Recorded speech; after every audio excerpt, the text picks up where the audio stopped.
yeah, this is quite interesting. It's going to be probably slightly different to what we were just talking about. We talk about Agile and we talk about that, but this is talking about it at a much bigger scale and what that really changes. We've talked about down in the sort of details here, but this is looking at an organisation that, you know, is coming from so far back that actually it's how you kind of change that culture. So I work for BML. I've got 16 slides on that, and then, no, I haven't really, it's fine, it's all right. So I'll move straight on to BML. There were going to be some polls here, but I'm in between you guys in the pub, so we're not going to do that either. A few useless facts. Founded in 1516. I mean, this is only 23 years younger, I think, than America. But there we go.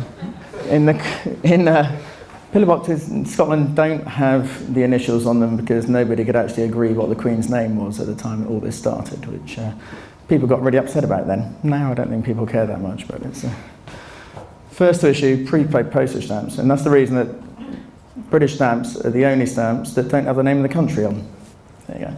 And they still do weird stuff like this, which you know, there's a lot of weird stuff. And actually the bottom right one's a bit of a cheat, because that does exist, but you can actually still go on it in the Postal Museum now, which, so if you want to ride under London in a tiny little thing, you can actually do that, which I don't really recommend it, to be honest, but anyway, it's a thing, it's just this. So, scale of the challenge. If you just think about the size of this, 160,000 employees, and it's third largest employer in the UK, 10 billion revenue, and 16 billion items delivered annually. I mean, that, if you just think about the scale of that and the scale of the opportunity of doing some of this stuff, then also wasn't privatised till 2013. So you're looking at an organisation that until 4 or 5 years ago, a very public sector mindset, a lot of people who've been there a long, long time.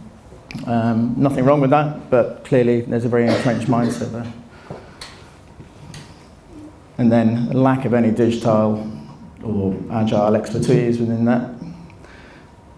And then being attacked by a lot of nimble disruptors.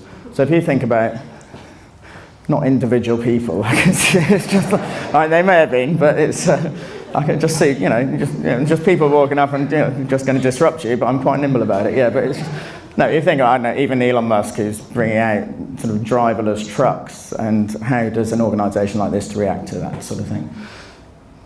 And there's also the Daily Mail issue, which, if there's any Daily Mail readers here, that's fine, I'm not judging you. But within the organisation, there's this fear that if anything goes wrong, it gets on the front page of the Daily Mail. And so if your parcels are a day late, frankly, that gets on the front page of the Daily Mail. And that just kind of creates a fear within the whole organisation of any kind of risk. So it's been a fun couple of years, as you can imagine. Now these quotes, I'm not going to run through because they were much better when I was going to have some polls, because they're talking about interaction, and now I'm just telling you them. So we'll just move on from that. But so the challenge, and this is, I think a lot of people when they talk about Agile and they get very focused on the technical delivery and what that means. How do we put that process? How do we get our technical delivery team working? But actually, when you're looking at an organisation of this scale, that's kind of the tiny bit of the problem in many ways. Because most technical people, how many people here are technical? Put your hands up. A lot of you? Yeah, so probably half the room. You all kind of love Agile. It gives you ownership, it enables you to actually be able to deliver what you want to deliver, be able to build pipelines, and that's all great.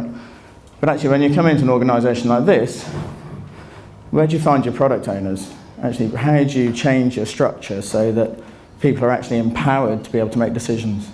How do you change entrenched suppliers who have been there for 30 years? They've got no vested interest in changing their way of behaving, because actually they're taking 500 million quid a year off you, thank you very much. Oh, can you change all your working practices? Legal procurement, I mean, I don't know how many people here have had to deal with this. But I'll tell you what, trying to change lawyers' views into agile ways of thinking, agile contracts, trying to change an organisation to be able to do that is just ridiculous. I won't go through all of these, but the fear of failure, back to the Daily Mail thing as well, is just terrifying in an organisation like this, particularly when you're trying to offset all your risk to your suppliers.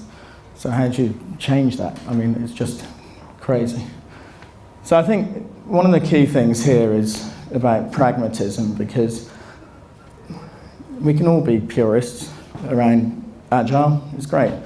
I can talk to you for days about pure Agile and that sort of thing, but actually, when you go into an organisation like this, you've really got to take a completely pragmatic approach.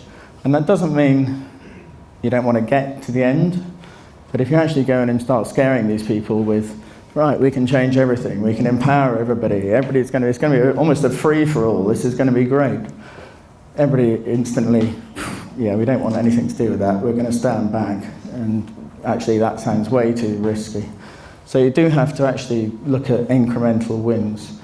And I think there's a whole cultural change here. I mean, the key thing here is about cultural change. You can put any tools in place that you want. You can put any processes in place you want. That's great. And frankly, that's kind of easy. We can put a build pipeline in place, and technically we can do automated testing. All of that stuff's lovely, and it's great, and it underpins a lot of the ability to do this. But if you haven't actually brought people culturally along that journey, so you need to prove how this works, and it needs to be a kind of incremental change. So there's a kind of, what we did here was around, take a small area, which was digital, say small, it was about 70 people, and then looked at how we could actually put a process in place that gave a degree of comfort to the people who weren't prepared to relinquish power, but actually within that allowed people to actually innovate and actually be creative, work in agile ways.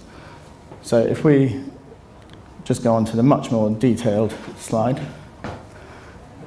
So we put a process in place that kind of gave gating. This is not anti-agile, but it allows agile within streams. That means that you can have gating processes and all that lovely stuff, that everything else. So you think about an organisation like this, they have people whose careers are governance, analytics. You know, these are massive, massive teams already that are there. And suddenly you've got to engage that within the whole model. So we put in place a model that allowed the whole innovation, and saying that a maximum of 100 days for any innovation model. They were looking at 12 to 20 per year of this. And, sorry, I'm not used to this microphone. So looking at 12 to 20 per year, and then working with partners, but this was around getting the company culturally used to being able to fail. They were so used to being scared of failing within an organisation that you had to educate them that actually failure was good, and that's how you learn. And so the targets here were around maximum of 20% success rate for anything we were doing. That was an actual stated upper goal in many ways. You know, if we got above 20% success, then that was not really an ideal model, because we weren't teaching people how to fail. And so the whole model was put in place that then meant that we could try that in the market, but then it allowed the next gate, if you like, for a decision on, do we want to put another £10 million into this, because they're just the kind of numbers that we're looking at. So it allowed agility, and then there was another step way beyond that where there was gating, and then we could build it out into corporate kind of acceptance. And it started building up a degree of kind of understanding that actually this was of value. So this was very much a first step. There's a whole second load of this, which is where I went after this, but there was not enough time for that, so I'll get into that. But it was then within that, we then had just this is one of those weird things where you've got lots of teams, but you've also got a whole organisation where they want a huge amount of governance around the whole thing. So you've kind of got to build up this weird model where you've got all that governance around it, but you're managing to insulate your teams so they can actually work agile, which seems counterintuitive, but in an organisation that lives and breathes by reports, and 80% is governance and politics and 20% is delivery, you actually need to insulate your delivery teams within that. So, I think this whole idealism, pragmatism thing is quite important, because it's so easy to be idealistic. It is. I'm an agile evangelist, it's marvellous, it's going to save the world. It's not actually, it's just a way of doing stuff, and it's a good way of doing stuff. I think most of us here agree that. But if you've got a load of people who don't believe that, you need to make sure that you get them onto that journey as well. And I think the second point here is probably the second most important, which is just almost forget about Agile. Agile is, in many ways, just a way of thinking. It's just actually being much more collaborative, it's actually working with team members. And I think we get very hung up on Agile terminology, whereas actually if you're trying to transform a business, they don't really care. They don't care about stand-ups, they don't care about all the ceremonies. Actually, what they really want is to be able to deliver stuff much more quickly to customers. And they don't need all of the terminology that comes with that. And I think when we're engaging with the business rather than with technology, we need to remember that they don't really care. Let's just work, right, we're going to work much more collaboratively, we're going to work as one team, and let's just get on and do it. I don't need to enforce all of this terminology on you. And the last one really, which is the most important one, is that people are the key. Process and technology, it's all quite easy, but actually you need to bring the people along. And if you can't get the right people within your organisation, if I'm honest, you have to get different people. Sometimes you've got to make those tough decisions, because if you've had someone who's there 20 years, they've never worked anywhere else, and suddenly you're expecting them to be transformational within this organisation, you've got to make some realistic decisions as well.